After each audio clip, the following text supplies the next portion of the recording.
Bonjour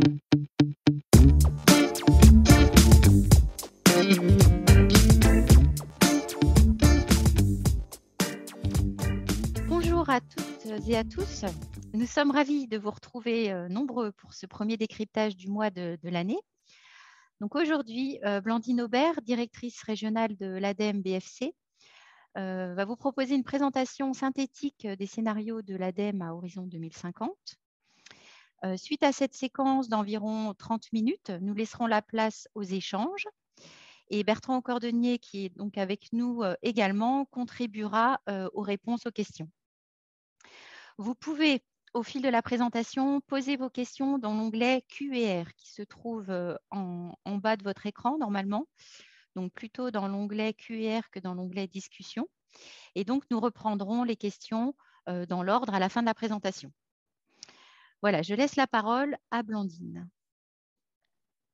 Merci Élise, bonjour à tous et bienvenue à ce décryptage du mois. Donc pour ceux qui n'ont pas encore participé à ce petit temps qu'on vous propose chaque mois maintenant depuis un an, il s'agit vraiment d'avoir un temps court avec votre café, votre thé pour voilà, qu'on puisse vous partager des informations, de l'expertise, des éléments qui nous semblent utiles en fonction des différents publics qu'on accompagne en région. Et donc aujourd'hui, ça nous a semblé vraiment important de partager avec vous les scénarios Transition 2050 qui ont été élaborés au niveau national par l'ADEME.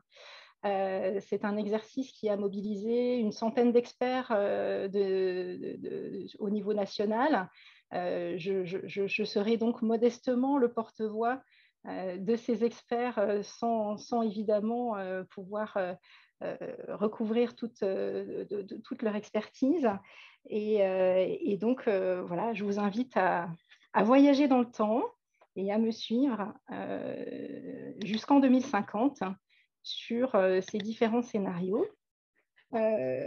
Déjà, pour cadrer un petit peu le sujet, en fait, ces scénarios ont vraiment été élaborés dans le but de donner à voir ce que pourrait être la réalité de la France à horizon 2050 en atteignant la neutralité carbone. Ça a été vraiment le fil rouge de cet exercice pour l'ADEME, que de voir différentes réalités imaginables à 2050 dans ce cadre de neutralité carbone. Le but a été d'élaborer des scénarios contrastés qui montrent différents choix possibles. Et justement, le but étant de pouvoir éclairer les décideurs et chacun d'entre nous par rapport à ces différents choix.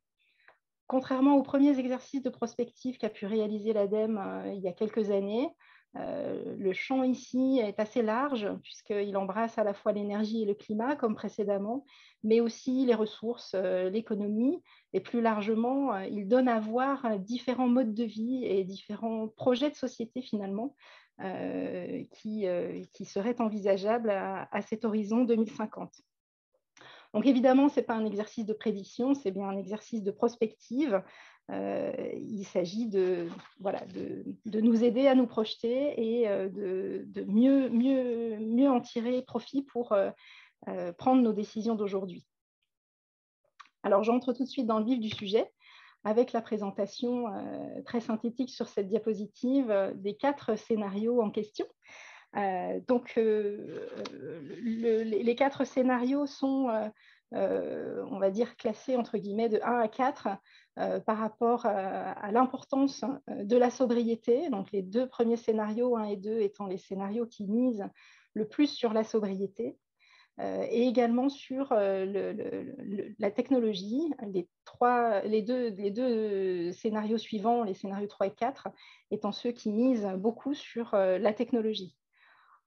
Alors, pour entrer à peine dans le détail sur chacun de ces 4 scénarios, le premier, donc, intitulé « La génération frugale », comme son nom l'indique, mise vraiment pleinement sur la sobriété. C'est un scénario dans lequel les low-tech ont une place prépondérante. On est dans la réparabilité, dans le Made in France. On est aussi dans la rénovation massive avec très peu de construction neuve. On mise vraiment sur la valorisation de l'existant. La sobriété se traduit sur le bâtiment par une optimisation des logements vacants et une réduction des logements vacants pour éviter d'être amené à rénover ou à construire trop de logements. Et on est sur une approche très localiste, avec moins de déplacements, moins de consommation. À titre d'illustration, c'est 3 fois moins de viande, c'est plus 70% de bio dans l'assiette moyenne du Français.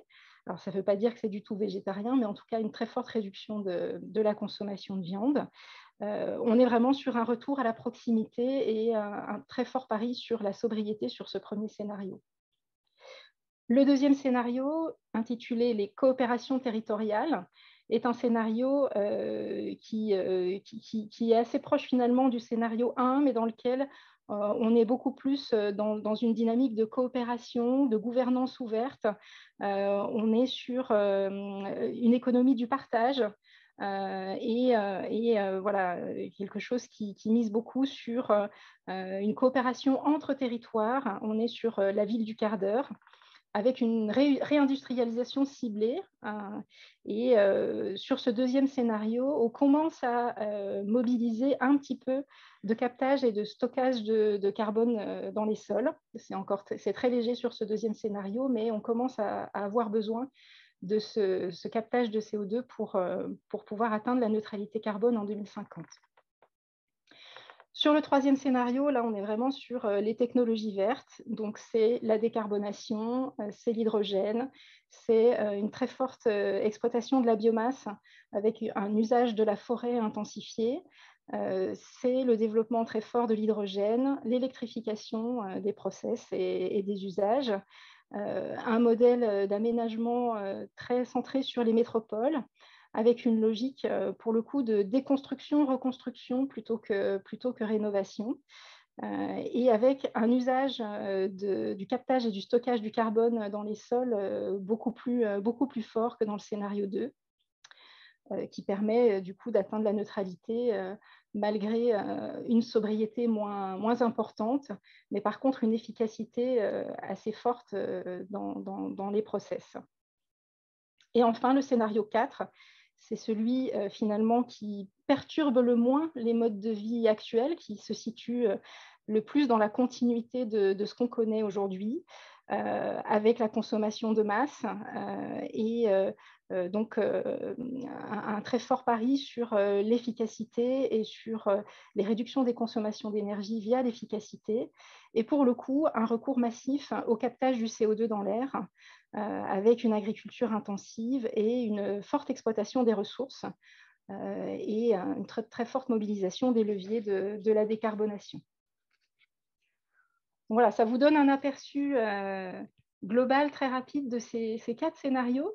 Je vais maintenant balayer les quelques questions clés qui sont posées par voilà, ces 4 trajectoires possibles et qui, vous le voyez, sont effectivement très contrastées. Le premier enseignement clé, c'est que quel que soit le chemin, la neutralité carbone restera un chemin difficile, puisque vous le voyez sur le graphique à droite. Dans tous les cas, on a une réduction des émissions de gaz à effet de serre qui est très forte. Dans les 3 premiers scénarios, la réduction est d'un facteur 6 à 7. Et finalement, voilà, on sait que dans tous les cas, il va falloir agir vite et de façon quand même importante sur ces émissions de CO2. Atteindre la neutralité, ça repose sur et des paris humains et des paris technologiques qui sont forts dans les 2 cas. Et dans ce cadre-là, voilà, on alerte un peu sur 2 scénarios qui semblent plus risqués que les autres. Le premier, sur la génération frugale, risqué d'un point de vue social, clivant quant à sa désirabilité. Donc là, ce scénario nécessite un vrai accompagnement humain et un pari sur les changements de comportement pour atteindre les niveaux de sobriété espérés. Et puis, le scénario risqué également, mais pour d'autres raisons, c'est le quatrième, puisque là, on a un risque fort sur la technologie, on est sur un vrai pari, et on sait que les technologies liées au stockage du carbone ne pourront a priori pas être mise en œuvre de façon massive avant 2050. Donc on est là vraiment sur un pari fort sur nos capacités à stocker massivement ce carbone dans les sols, alors que voilà, on n'est pas du tout certain que cette technologie soit complètement maîtrisée suffisamment tôt pour atteindre cette neutralité en 2050.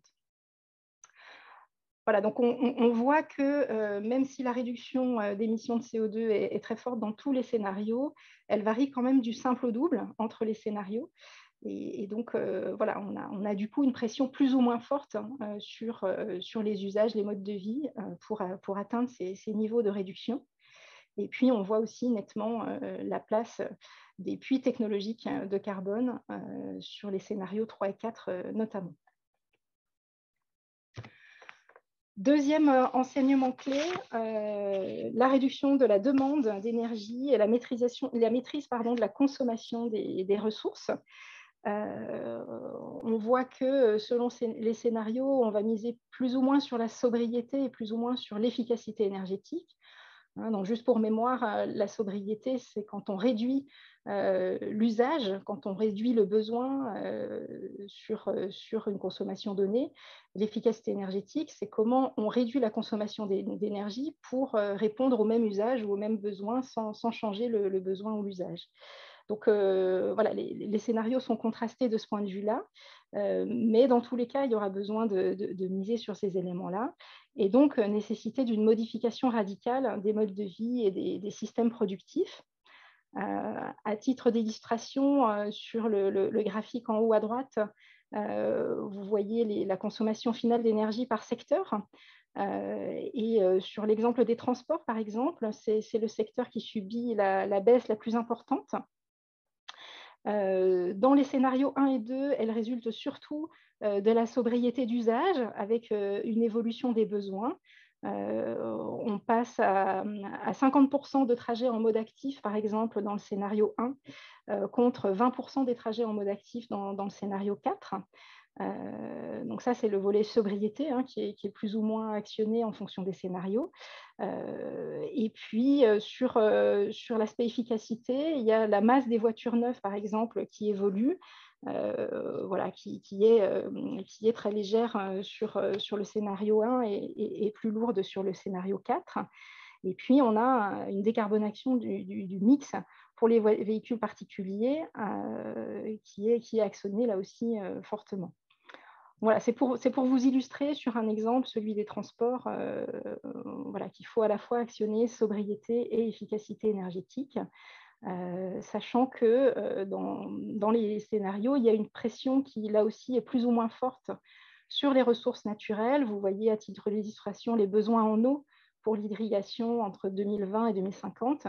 On voit clairement que le scénario 4 mobilise voilà, une très forte demande en eau, voilà, ce qui peut poser question et voilà, interpeller sur les usages de l'eau, par exemple. Voilà. Autre enseignement clé, la nécessité de préserver le vivant, non seulement bien sûr pour des questions à la fois d'éthique, de qualité de vie, de préservation de toute la richesse que constitue le vivant aujourd'hui, mais aussi très techniquement et voilà, très concrètement, parce que ce sont des atouts majeurs avec 3 leviers principaux, celui du stockage de carbone. Donc vous voyez dans le graphique en bas à droite que les puits naturels de carbone dans la biomasse sont quand même très, très fortement mobilisés, en particulier dans les scénarios 1 et 2, qui misent moins sur les puits technologiques et beaucoup plus sur les puits naturels. Également pour la production de biomasse, donc ça c'est plutôt les graphiques qui sont sur la partie gauche et centrale. Vous voyez par exemple que sur la production de biomasse, on a plus du double du prélèvement dans tous les scénarios en biomasse, avec des changements de pratiques agricoles comme l'agroforesterie ou les prairies pour ce qui concerne le stockage de carbone, et puis un volume de biomasse mobilisé qui permet de répondre aux besoins à la fois énergétiques et de matériaux. Et puis, le dernier levier, c'est celui de la réduction des émissions de gaz à effet de serre via la modification des pratiques agricoles en particulier. On a un potentiel de division par 2 des émissions de gaz à effet de serre en agriculture dans les scénarios 1 et 2. Voilà pour cet enseignement. Et puis, dernier enseignement un peu global qui permet aussi en même temps de comparer ces 4 scénarios, c'est la place des énergies renouvelables dans le mix énergétique.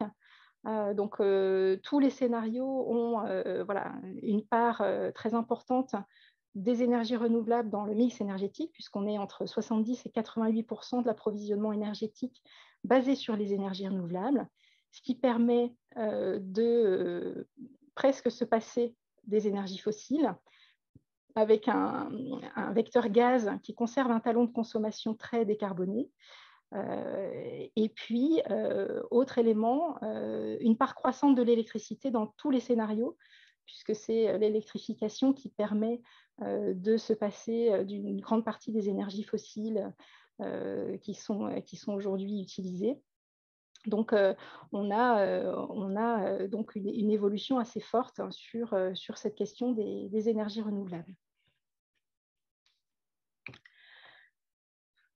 Une question qui me semblait intéressante à poser, en particulier au vu du contexte de la Bourgogne-Franche-Comté, celle de l'alimentation, puisque aujourd'hui, l'alimentation représente un quart de nos émissions de gaz à effet de serre, pour ce qui concerne la France.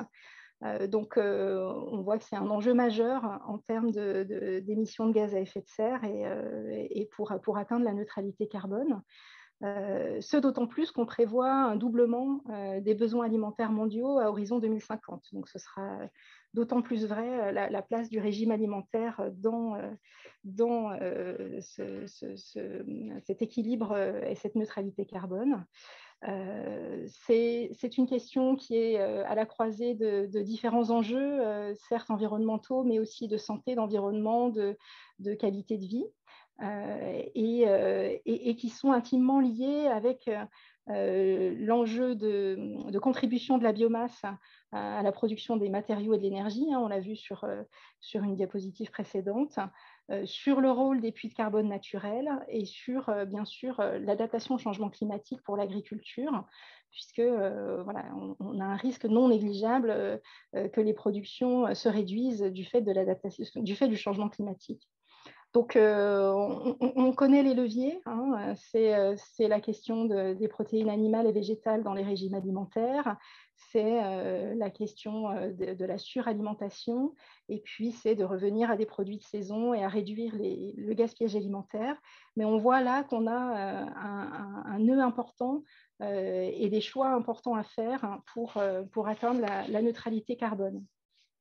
Alors, c'est la raison pour laquelle, en termes de perspective, je tenais à vous dire 2 mots du travail que nous allons mener en Bourgogne-Franche-Comté suite à l'élaboration de ces scénarios nationaux, puisque voilà, on voit que ces scénarios voilà, confirment la nécessité de transformation profonde et que ces transformations ne sont pas seulement d'un modèle énergétique, mais sont vraiment à l'échelle de la société, qu'elles impliquent tous les pans de la société et qu'il faut rapidement mettre en place les conditions de faisabilité de ces changements. Et on n'aura pas les moyens en Bourgogne-Franche-Comté, et je ne suis pas sûre que ce serait d'ailleurs forcément utile, de refaire à l'échelle régionale ces travaux prospectifs. Par contre, on a fait le choix d'approfondir une question qui nous semble centrale au vu des caractéristiques de notre région, à savoir celle de la trajectoire et des équilibres qu'on peut imaginer en 2050 en Bourgogne-Franche-Comté dans l'usage des sols et des ressources en biomasse. Quel niveau d'autonomie énergétique et alimentaire imaginons-nous en Bourgogne-Franche-Comté pour 2050 ? Voilà, donc c'est un travail que nous sommes sur le point de démarrer. Nous le ferons bien sûr en partenariat avec les principaux acteurs régionaux concernés par cette question, mais aussi en impliquant différents acteurs privés, publics, à toutes les échelles, de façon à avoir un maximum d'implication et de prise de conscience et d'appropriation finalement de ces scénarios. On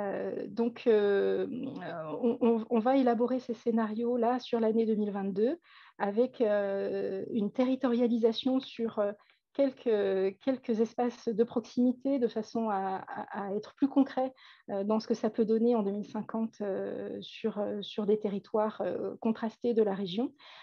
Et rendez-vous en avril 2023 pour présenter les résultats de ces travaux. Voilà, je voulais vous mettre en appétit sur cet exercice en région qui va bientôt démarrer. Et donc, concernant les scénarios nationaux, voilà, on est bien conscient qu'en une demi-heure, on ne peut pas vous brosser toute la matière et tout le contenu qui a été réalisé au niveau national, mais vous avez donc sur le site internet dédié, dont l'adresse est affichée sur la diapositive, tous les éléments que vous pouvez télécharger gratuitement, à la fois le rapport, la synthèse et le résumé. Donc voilà, n'hésitez pas. Et puis, en complément de ce rapport, viennent d'être publiés deux feuilletons, un sur le mix électrique et un sur les métaux. Donc voilà, ce qui permet d'avoir un niveau de précision plus important sur ces thématiques-là. Et puis, d'autres feuilletons sont annoncés sur les modes de vie, les impacts macroéconomiques, l'empreinte matière et GES et l'adaptation. Donc voilà, il devrait arriver prochainement. Et puis enfin, rendez-vous en 2022 à Angers, donc les 29 et 30 mars, pour le grand défi écologique, voilà, qui est vraiment centré sur cette question des scénarios à 2050. Et donc, je suis normalement dans les temps pour que nous puissions amorcer un temps d'échange avec vous en fonction des questions que vous auriez envie de nous adresser via l'onglet Q&R. Merci Blandine. Effectivement, deux questions alors, qui ont été posées dans l'espace discussion. C'est vrai que c'est plus facile à gérer pour nous de les poser dans l'onglet Q&R, s'il vous plaît. Alors, je vais quand même les reprendre. Où en est l'ADEME sur la méthanisation, plus l'électricité, plus la chaleur, ou alors l'hydrogène, avec les déchets fermenticides? J'ai l'impression qu'au niveau particulier comme au niveau artisan ou industriel, le message est on composte et c'est tout. Ce à quoi on a une réponse de Michel Fournier. Avec le Stradet, la région a déjà élaboré le scénario d'autonomie énergétique de la région. Mais voilà, je vous laisse compléter. Alors, merci Élise. Je pense que c'est deux questions qui sont déconnectées. Sur le premier, alors voilà, on a l'impression qu'au niveau du particulier, le message c'est on composte et c'est tout. Non, il y a quand même un gros travail d'accompagnement qui est fait, qui a été renforcé dans le cadre du plan de relance pour la gestion des biodéchets. Donc, l'ADEME actuellement accompagne et la région est partenaire à la fois la collecte séparée des biodéchets pour les collectivités pour lesquelles ça s'avérerait pertinent et la gestion de proximité. Donc, le compostage, oui, ça fait partie des solutions, mais ce n'est pas la seule. Et puis, plus largement, à l'échelle des biodéchets, au-delà des particuliers, il y a un soutien qui se poursuit à la méthanisation via un tarif de rachat du gaz bonifié, via des aides au conseil également en région. Voilà, la question des biodéchets reste une question essentielle et qui ne se réduit pas au compostage, hein, je pense, loin de là. On est en train d'accompagner, y compris des logiques de déconditionnement des biodéchets, d'hygiénisation pour permettre leur méthanisation et leur valorisation. Donc, voilà, ça reste une vraie question, je vous rassure là-dessus. Et puis, voilà, effectivement, Michel Fournier vient préciser, et à juste titre, que la région a déjà élaboré un scénario d'autonomie énergétique. Donc, voilà, c'est aussi, effectivement, j'ai oublié de le préciser, la raison pour laquelle on ne fera pas, bien sûr, de travail prospectif à l'échelle régionale, mais bien ciblé sur une question particulière qui nous semblait d'importance. Alors, une autre question concernant les espaces forestiers. Est-ce que l'ONF et FIBOA BFC sont associés au travail à venir? Alors oui, tout à fait. Espaces forestiers et valorisation du bois. voilà, ils seront, je pense, associés dans le cadre du groupe de discussion multi-acteurs. Alors, je reprends la dernière question dans la discussion avant de passer dans l'onglet Q&R. Le scénario 4 où était mentionné l'étalement urbain est-il encore probable avec la loi climat et résilience? Alors, c'est toujours difficile de donner un niveau de probabilité, hein. C'est sûr que le contexte mondial en particulier pourrait nous amener à revoir quelque part nos scénarios, certainement. Il y a le j'arrive pas à le dire, zéro artificialisation nette, qui effectivement, je pense que c'est ça qui est sous-tendu derrière la question, qui effectivement tend vers cet objectif d'arrêt de l'étalement urbain. Voilà, c'est des grandes tendances qui permettent de voir ce que ça donnerait en fonction des choix qu'on fait. C'est pour donner à voir cette réalité-là aussi. On n'est effectivement pas forcément dans quelque chose de probable. Après une loi, ça se change. Voilà, il y a des élections présidentielles. Je ne sais pas ce que donnera la loi climat et résilience dans les années à venir. Je souhaite que le ZAN reste un objectif majeur à titre personnel. Mais voilà, ça permet de donner à voir ces différentes réalités sans forcément que ce soit encore une fois de la prédiction, quoi. Alors, une autre question. Pouvez-vous préciser quels sont les alignements ou non des scénarios proposés par l'ADEME avec la SNBC et la PPE et les autres scénarios comme Futur énergétique 2050 ou le Shift Project? Et en cas de désalignement, quel délai pour nous aligner et nous engager collectivement dans une feuille de route compatible avec l'objectif de neutralité en 2050? Alors, je traduis juste, hein, la SNBC, c'est la stratégie nationale bas carbone, et la PPE, la programmation pluriannuelle de l'énergie. Donc, là, peut-être que Bertrand pourra compléter pour la PPE, mais on s'est vraiment aligné sur la neutralité carbone en 2050. Ça a été ça le fil rouge de l'ADEME dans l'élaboration de ces scénarios. Donc, ça veut dire qu'il peut y avoir des petits ajustements, mais en tout cas, on est bien sur cet objectif de neutralité carbone. Bertrand, je ne sais pas si tu souhaites ajouter des compléments. Oui, en effet, on ne s'est pas aligné sur la SNBC ou la PPE spécifiquement, ni sur les deux autres scénarios qui ont été cités, hein, celui de RTE sur l'électrique et sur le Shift Project. Le périmètre est différent de tous ces scénarios-là. Et pour reprendre la fin de la question, hein, le but n'est pas de tendre vers un scénario, je dirais, concerté, c'est plus de voir les tenants et aboutissants de chaque scénario en fonction des hypothèses qu'on va prendre. Donc RTE suivait la SNBC et la PPE, notamment sur les consommations. Par contre, restait d'un point de vue très électrique. Dans les scénarios ADEME, la grande différence, c'est que le périmètre est beaucoup plus large. On va s'intéresser à l'électrique, à l'énergie, mais à l'alimentation et à tout ce qui va avec. Donc, pour autant, les conclusions, en tout cas sur les scénarios ADEME et RTE, convergent, les hypothèses peuvent être différentes et donc c'est là où résident quelques différences de résultats, mais on ne voit pas une grande différence. Par contre, les impacts que tout ça peut avoir, c'est ça qui va être intéressant et qu'on peut juger en fonction des différents scénarios et des différents travaux qui sont menés. Mais le but, en tout cas, n'était pas d'aller vers un scénario, je dirais, idéal dans tous ces exercices-là. Merci. Alors, ces scénarios semblent très éloignés, voire déconnectés, d'une part du tendanciel et d'autre part des dernières annonces du gouvernement, notamment sur la place faite au nucléaire. J'ai le sentiment qu'ils sont déjà caducs. Une actualisation de ces exercices est-elle prévue au regard de ces nouveaux éléments?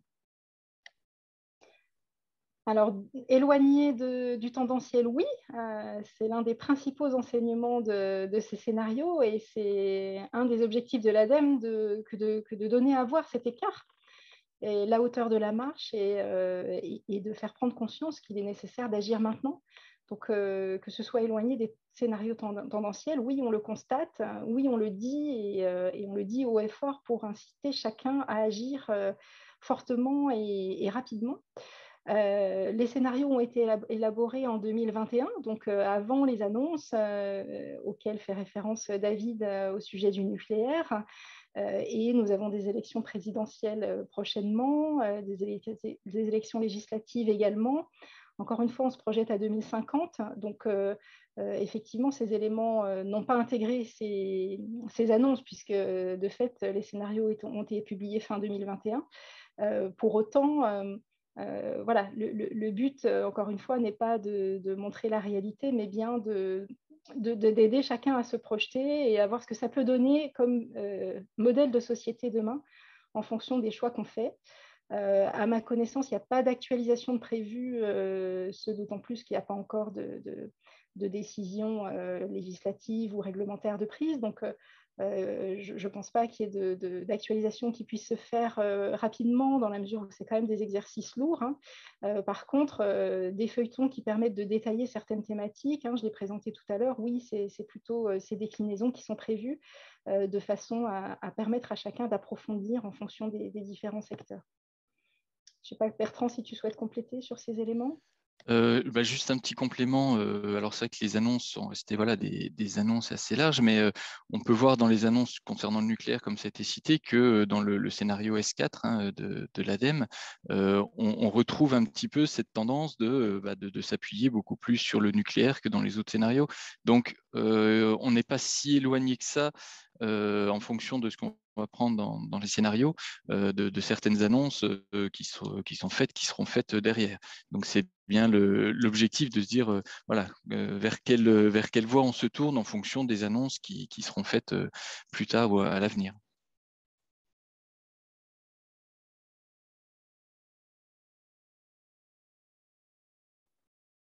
Alors, une autre question, les 4 scénarios sont des modèles, mais dans la réalité, des mixtes sont-ils envisageables?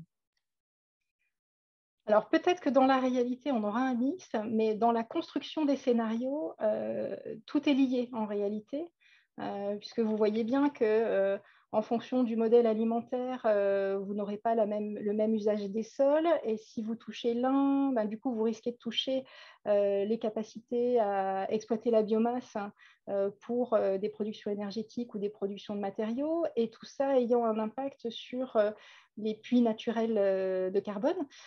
Donc, on ne peut pas s'amuser à picorer dans chaque scénario ce qui nous intéresse et se dire, ben, moi, je fais mon mélange et ça va être mon scénario, parce qu'en réalité, tout est lié. Les scénarios ont leur cohérence pour atteindre cette neutralité et on arrivera peut-être, enfin même certainement, à une réalité qui sera encore autre chose que ces 4 scénarios, sinon l'ADEME serait très très forte.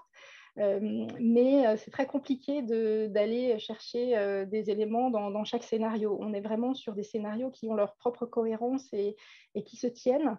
Et c'est compliqué de les mélanger comme ça sans approfondir davantage la faisabilité de ce mélange. Les scénarios tiennent-ils compte d'une éventuelle dégradation de la situation économique et financière, comme par exemple les événements extérieurs entraînant une récession ou une baisse des capacités d'investissement? Alors en fait, c'était en termes de méthode, c'était trop complexe d'introduire la question des crises dans les modèles des scénarios. Donc, effectivement, on n'a pas tenu compte, à ma connaissance, mais si Bertrand, tu veux compléter, n'hésite pas, d'éventuelles crises. Voilà, la guerre en Ukraine, on sait tous qu'il y aura des impacts majeurs pour chacun d'entre nous, pour la France, pour le monde, que ce soit sur l'énergie, sur l'alimentation, sur énormément d'aspects. Ces éléments sont difficilement intégrables dans un exercice de prospective qui se projette loin dans le temps. Et encore une fois, le but, ce n'est pas de prédire, c'est plutôt d'aider à se projeter et de donner à voir ce que différents choix pourraient donner, quoi. Quelles sont les actions menées sur la recherche du stockage de l'énergie dans le cadre des ENR majoritaires? Alors, je ne sais pas ce que Madame Castin entend par ENR majoritaire. Alors, il y a des actions de recherche qui sont menées sur le stockage de l'énergie, mais j'avoue que je ne suis pas sûre de bien comprendre la question. Bertrand, je ne sais pas si tu la comprends Ou mieux alors, que moi. j'imagine que c'est peut-être le stockage d'énergie lié aux énergies renouvelables intermittentes et donc notamment électriques hein, qui Ok. nécessitent du stockage. J'imagine que ça peut être ça. À ce sujet, il y a de nombreuses actions hein, de recherche qui sont menées, alors soutenues par l'ADEME et par d'autres organismes sur le stockage de l'énergie. RTE aussi l'a bien défini dans son rapport et l'ADEME et RTE convergent encore une fois pour dire que techniquement, il n'y a pas de problème à aller vers un mix et notamment électrique qui se rapproche d'un mix 100% renouvelable, même s'il y a encore de la recherche à faire hein, et de l'industrialisation sur certaines technologies, mais les technologies existent et ne sont pas à une échelle uniquement labo. Donc, on n'est pas sur un pari gigantesque hein, comme ce que peut être le stockage, notamment du carbone dans les sols. Pour autant, on a besoin encore d'avancer là-dessus, notamment pour réduire les coûts. Donc, il y a de nombreuses recherches qui sont faites là-dessus, que ce soit sur les batteries, sur la méthanation, sur toutes ces technologies-là, avec des pilotes qui se mettent en place. On en a sur la région hein, au niveau batterie. Après, on a un mix électrique qui est assez peu impacté, hein, notamment en France, hein, par la variabilité, hein, vu que les énergies électriques variables sont à moins de 10% du mix hein, en France. Donc, on n'a pas encore ce souci-là, mais on l'anticipe déjà, évidemment, vu qu'on se projette dans un mix qui sera, d'un point de vue électrique, aux trois quarts, hein, voire à 95% renouvelable, en effet. Oui, autant pour moi, j'ai tellement parlé de stockage de carbone dans ma présentation que j'ai lu trop vite et j'ai entendu stockage de carbone plutôt que stockage d'énergie. Je rajouterais juste en complément de ce qu'a dit Bertrand que les scénarios et RTE, le RTE précise que jusqu'à 50% d'énergie renouvelable dans le mix électrique, le réseau actuel peut tout à fait supporter cette intermittence. Donc voilà, on est sur des travaux de recherche tout en sachant que à court et moyen terme, on est plutôt serein. Alors, on y reviendra peut-être à la fin, mais donc, Samuel Courget qui a apprécié cette présentation, merci à lui. Et donc, le PowerPoint, Blandine, il sera bien possible de le diffuser, celui-ci. C'est vrai qu'en général, on les met en ligne sur notre site Internet. Chaque participant recevra le lien, mais Oui, bien sûr, il n'y a il sera pas de disponible. difficulté. Et puis Ok. le replay également. Il y aura le replay aussi, voilà. Ouais. Donc, dès cet après-midi, la présentation sera en ligne sur notre site et le replay dans une petite semaine. Voilà. Alors, la partie adaptation des forêts au changement climatique me rend perplexe étant donné la durée de vie moyenne d'un arbre.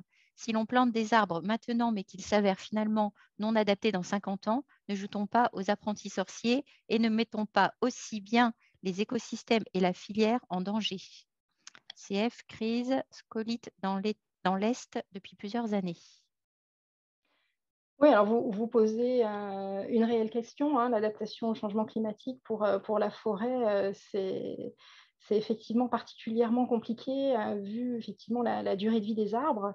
Alors, l'ONF voilà, fait des travaux remarquables là-dessus et voilà, est beaucoup plus expert que ce que je pourrais dire. Mais ce que je peux dire, c'est qu'effectivement, aujourd'hui, les professionnels de la forêt travaillent sur des essences qui pourraient probablement mieux résister que d'autres au changement climatique en fonction du contexte local et travaillent aussi sur davantage de mélanges pour éviter de miser sur une seule essence hein, qui pourrait éventuellement effectivement faire les frais d'un parasite ou d'une quelconque difficulté liée au changement climatique. Donc, c'est une équation très difficile à résoudre pour les forestiers actuellement, hein, vous avez raison.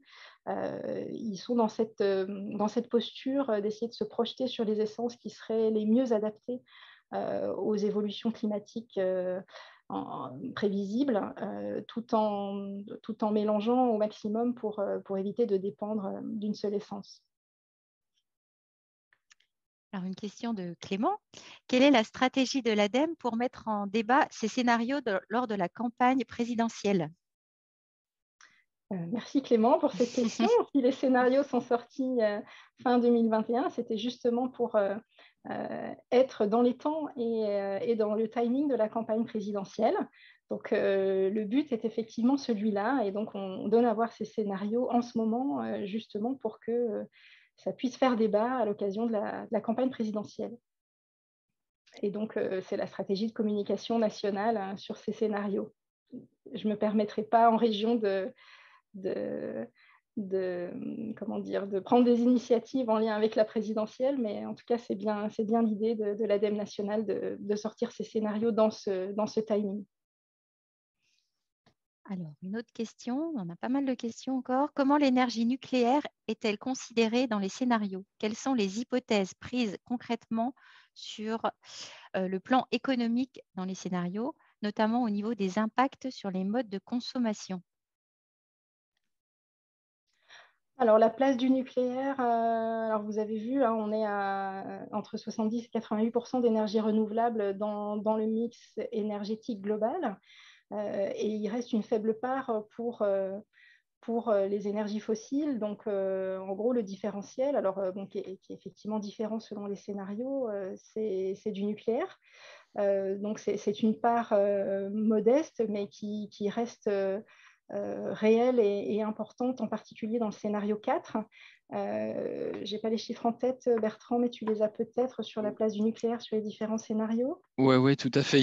Tout est précisé dans les derniers rapports qui sont sortis sur le mix électrique, mais dans le scénario frugal, on a un arrêt assez rapide du nucléaire et pas de nucléaire nouveau.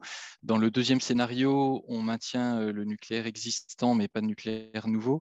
Et dans le troisième scénario, il y a deux variantes qui ont été faites, avec les 6 EPR qui ont été annoncés, et une autre variante avec pas d'EPR nouveau, mais une accentuation sur l'éolien en mer. Et le dernier scénario mis sur les 6 EPR, voire un peu plus, avec une production nucléaire relativement importante. Donc voilà, c'est un dégradé un peu de plus ou moins, pas du tout jusqu'à un maximum de nucléaire par rapport au potentiel qu'on a entre les différents scénarios.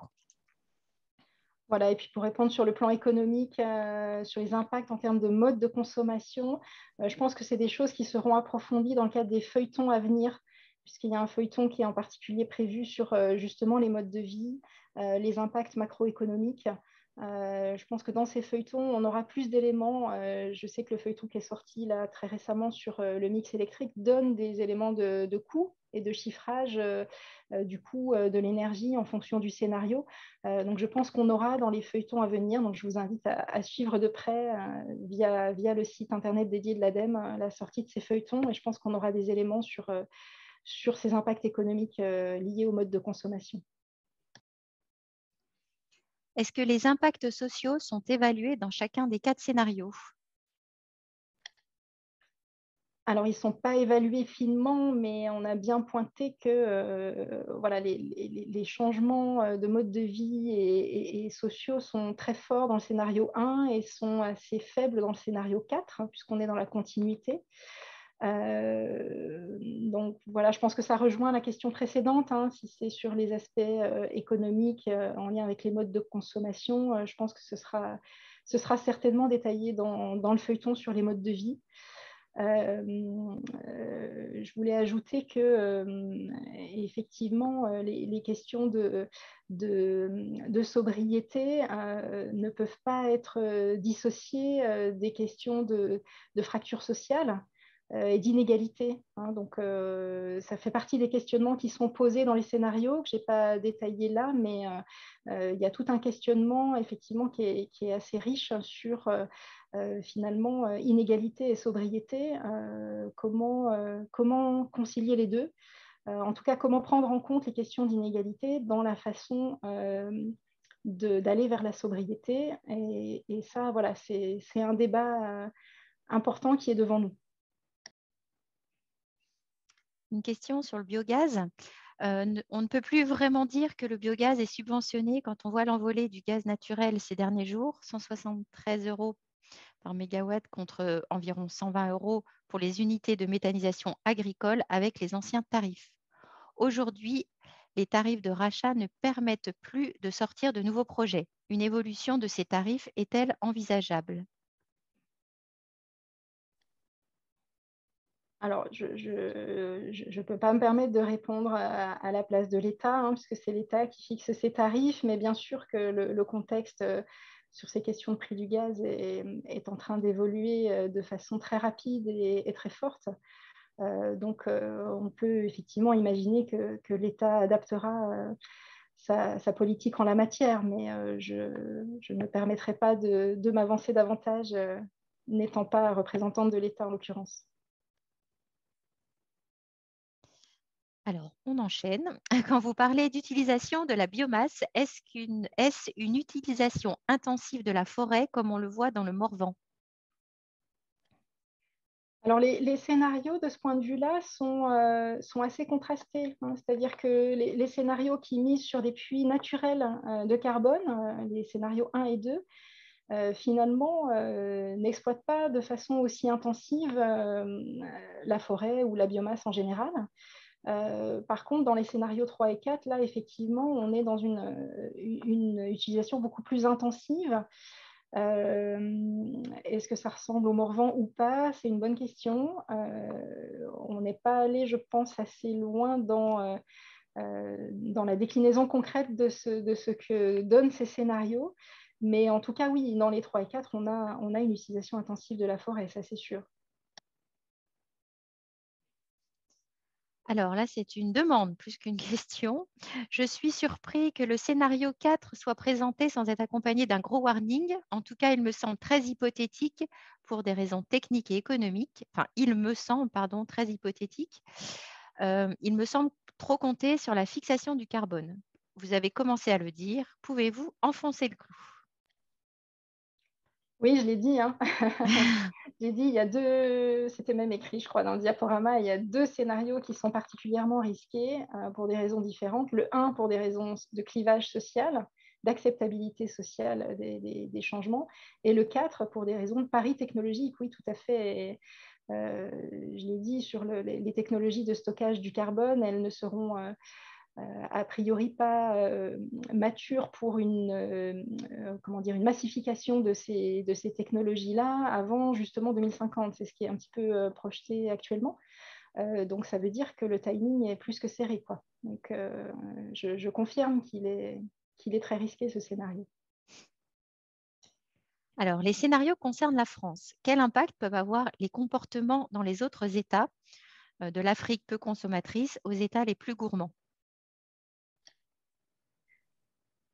Alors là, c'est sûr que sur les questions de changement climatique, on est bien sûr sur des échelles mondiales. L'ADEME a voulu éclairer les choix des décideurs au niveau national, mais bien sûr que tout se joue à l'échelle mondiale et que chacun à son échelle a son rôle à jouer et que en fonction de ce qu'il joue comme rôle, les impacts seront potentiellement importants dans d'autres États y compris ce qui se passe chez nous. Donc, voilà, moi ce que je dis souvent, parce que ça peut souvent être une façon de botter en touche et de se dire, bah, de toute façon, tant que les États-Unis sont dans leur modèle, ça ne sert à rien qu'on se bouge. Non, je pense qu'on a tous notre part à faire à l'échelle individuelle, collective, locale, régionale, nationale, européenne et mondiale. Et c'est un changement de société assez radical. Je pense que les scénarios le montrent bien.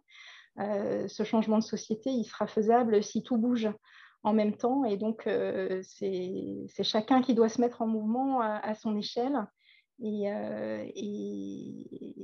on verra ce que ça donne dans les autres États, mais effectivement, il y aura forcément des impacts croisés avec ce qui se passe ailleurs. Alors, les scénarios prennent-ils en compte l'augmentation de la population? Alors oui, Oui, puisque sur l'alimentation en particulier, hein, j'ai indiqué que les scénarios estiment un doublement des consommations alimentaires. Alors, ça ne veut pas forcément dire un doublement de la population mondiale, hein, parce qu'il y a l'évolution des régimes alimentaires partout dans le monde. Je n'ai pas là les hypothèses démographiques qui ont été prises en compte, mais oui, tout à fait. Il y a une évolution démographique qui a été intégrée dans les scénarios.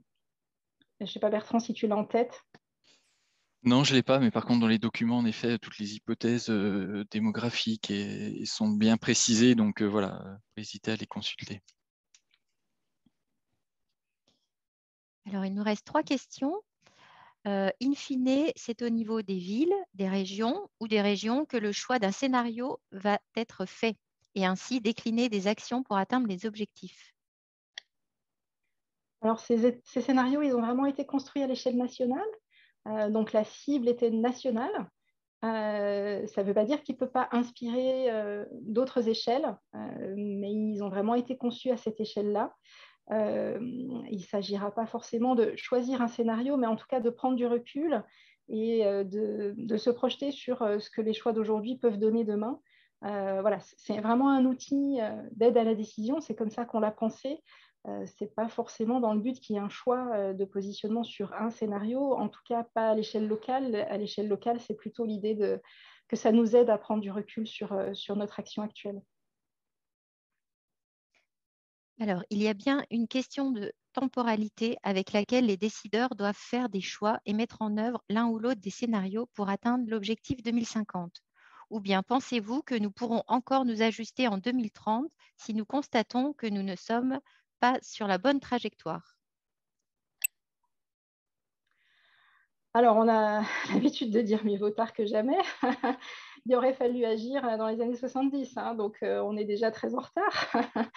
Et pour autant, on peut encore agir. Plus on attend, moins on aura de marge de manœuvre pour agir et moins les choix seront ouverts. Donc, est-ce que je pense qu'on pourra encore ajuster en 2030? On pourra toujours ajuster, mais dans un contexte qui sera déjà plus le même et avec un niveau de contrainte qui sera beaucoup plus fort. Est-ce qu'on pourra encore atteindre la neutralité carbone en 2050 à ce moment-là? Certainement avec une courbe encore plus violente et encore plus difficile à atteindre que celle qu'on vous a présentée aujourd'hui. Alors, une dernière question. Les émissions de gaz à effet de serre des différents scénarios prennent-elles en compte les émissions hors de nos frontières par rapport à des biens importés, etc. Alors, il me semble que non, parce que ce qui a été pris en compte, c'est vraiment les émissions au national. C'est effectivement un des points faibles des scénarios. Bertrand, tu confirmes? Ouais, je confirme. Par contre, il y aura une publication qui sera faite prochainement sur l'empreinte carbone globale, y compris du coup des énergies grises ou émises dans les pays producteurs, qui sera faite. Évidemment, l'évaluation est beaucoup plus compliquée, hein, donc on sera moins précis que ce qu'on peut faire avec les données au niveau national. Mais il y a bien ce travail-là qui est en cours et qui sortira. Et juste à noter, par contre, il y a un gros travail sur les ressources en matière qui a été fait, qui a été publié également très récemment, où là, on prend bien en compte les matières et les matériaux nécessaires pour toute cette transition, matériaux qui viennent principalement de l'étranger. Donc voilà, il y a, sur cet aspect ressources aussi, on a bien une vision, pour le coup, internationale des besoins et des gisements disponibles. Alors, une dernière question peut-être qui vient d'arriver. Les scénarios étudiés induisent-ils des objectifs en termes de volume d'emplois à déployer ou de part du PIB à consacrer? Alors, il n'y a pas eu des objectifs a priori sur les volumes d'emploi ou la part du PIB, mais les feuilletons qui vont sortir vont permettre d'éclairer finalement ce qu'ont les différents scénarios comme conséquence sur les emplois et sur le PIB. Je pense en particulier au feuilleton sur les impacts macroéconomiques qui portera en particulier, bien sûr, sur ces questions-là. Je complète juste un petit coup sur le site internet des scénarios ADEME. Vous avez une partie questions-réponses où toutes ces questions-là sont posées et répondues justement sur ce qui est pris en compte et ce qui arrivera prochainement. Et donc, il y a une partie justement sur l'emploi voilà, qui explique rapidement que prochainement sortira une étude assez approfondie en effet sur ce niveau-là. Et voilà, n'hésitez pas aussi à vous y référer. Comme l'a dit Blandine, c'est vraiment progressivement, hein, les scénarios vont être approfondis par de nouvelles données qui vont apporter encore plus d'éléments de contexte à ces scénarios. Merci. Alors, plus de questions. Je pense que les échanges ont déjà été riches et nombreux. Donc, c'est vrai que c'est vraiment intéressant de pouvoir échanger comme ça en direct sur des grands sujets.